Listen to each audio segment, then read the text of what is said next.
আপনাদের জানিয়ে রাখি, রাজ্যে বাদ গেল প্রায় 91 লক্ষ ভোটারের নাম এসআইআর-এ। 60 লক্ষ বিচারাধীন পর্বে ছিল, 27,16,393 জনের নাম বাদ যায়। গতকাল আবার এক দফা সাপ্লিমেন্টারি তালিকা প্রকাশ করে নির্বাচন কমিশন। এসআইআর-এর খসড়া তালিকাতেই আপনাদের মনে করিয়ে দিয়ে 58 লক্ষের নাম বাদ গিয়েছিল। পরে চূড়ান্ত তালিকায় আরো 5.5 লক্ষ নাম বাদ যায়। কি বলেছেন অধীর রঞ্জন চৌধুরী, দেখুন।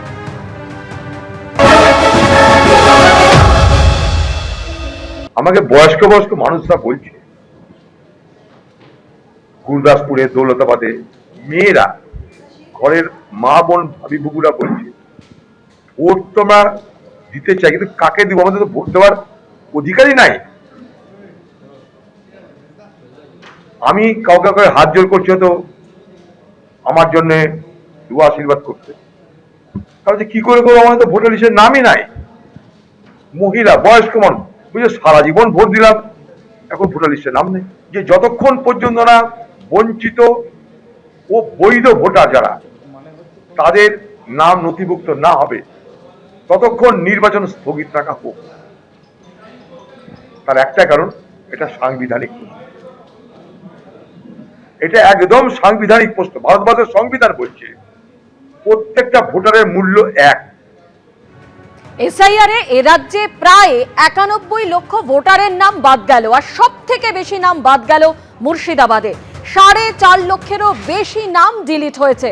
এবং যে জায়গা থেকে আমরা দেখতে পাচ্ছি, ট্রাইব্যুনালে তারা আবেদন জানাচ্ছেন যে সমস্ত ভোটারের নাম বাদ গেছে, যাদের নাম ডিলিট হয়েছে, তারা ট্রাইব্যুনালে সকাল থেকেই লম্বা লাইনে দাঁড়িয়ে রয়েছেন।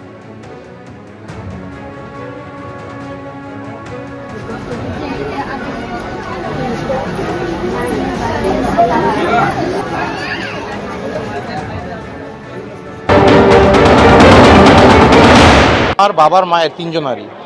আমি বহরমপুরেই জন্মেছি। মা বাবার বাড়ি এখানে? মা বাবার বাড়ি, মায়ের বাড়ি ছিল পদ্মনাভপুর হরিয়ারপাড়া থানা, বাবার বাড়ি ছিল খিদিরপুর হরিয়ারপাড়া থানা। চাকরি সূত্রে এখানে পদ্মাপুলিশ হাউজিংয়ে থাকতো। 2010-এ আমরা বাড়ি করে তালবাগান পাড়ার স্থায়ী বাসিন্দা। এখন 2002-এ তোমাদের তালিকায় 2002-এর তালিকায় বাবা মার নাম ছিল না, চিকিৎসারত ছিল মা, সেই জন্য ভেলোরে ছিল।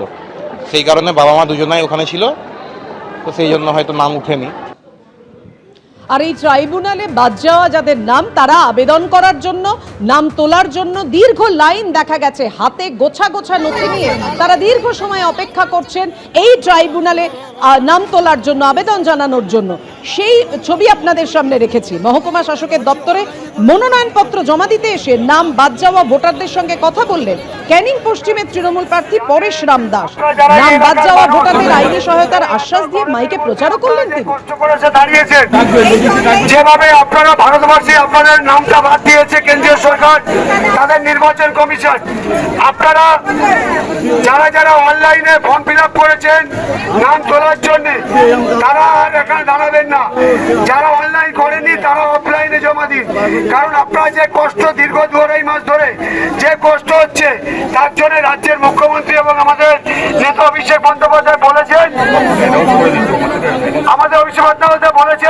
যে আইন যা ব্যবস্থা আমরা নেব, আপনাদের নাম কিভাবে ঢোকাবে তার ব্যবস্থা নেবে।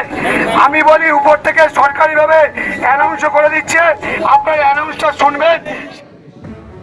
অন্যদিকে ক্যানিং এর পাশাপাশি কৃষ্ণনগরেও দেখা গেল একই ছবি। যে সমস্ত ভোটারদের নাম বাদ পড়েছে, ট্রাইব্যুনালের আবেদনের জন্য সকাল থেকেই লক্ষ্য করা গেল লম্বা লাইন।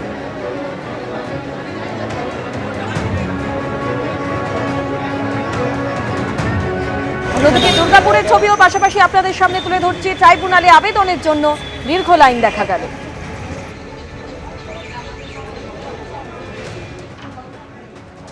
ডিলিট করে দিয়েছে, আবার নতুন করে ফর্ম জমা করলাম। এবার এবছর ভোট দিতে পারবো কিনা তাও জানি না। ওনারা তো বলছেন হবে, এখন কিছু বলতে পারছি না। যেদিন হিয়ারিং এ ডাকবে সেদিন আসতে হবে। আর এটা জমা হবে না, এটা অনলাইনে করতে হবে, অফলাইনে হবে না। কি প্রবলেম ছিল? নাম বাদ গেছে? হ্যাঁ, নাম বাদে ডিলিট হয়ে গেছে। কি নাম আপনি? যমুনা চৌহান। ভোটার কার্ডে নাম ডিলিট হয়ে গেছে। দিয়ে তারপর এসেছিলেন? হ্যাঁ, এই তো আজকে এলাম জমা করতে। কাগজপত্র নিয়ে এসেছিলেন? হ্যাঁ, সব কিছু আছে, সব প্রুফ আছে, সব নিয়ে এসেছি। বলছে কি না, এটা এখন হবে না, এটা আগেই ডিলিট হয়ে গেছে। তো বলছে অনলাইন হবে, অনলাইন ছাড়া হবে না। অফলাইনে জমা হবে না, অনলাইনে করতে? হ্যাঁ, অফলাইনে জমা নিচ্ছে না। তাহলে হ্যারাসমেন্ট তো একটা। আমাদের তো হ্যারাসমেন্টই আছে, 3 দিন 4 দিন থেকে ঘুরে যাচ্ছি, ডিউটি অ্যাবসেন্ট হচ্ছে, হ্যারাসমেন্ট না এটা। এবিপি আনন্দ, এগিয়ে থাকে, এগিয়ে রাখে।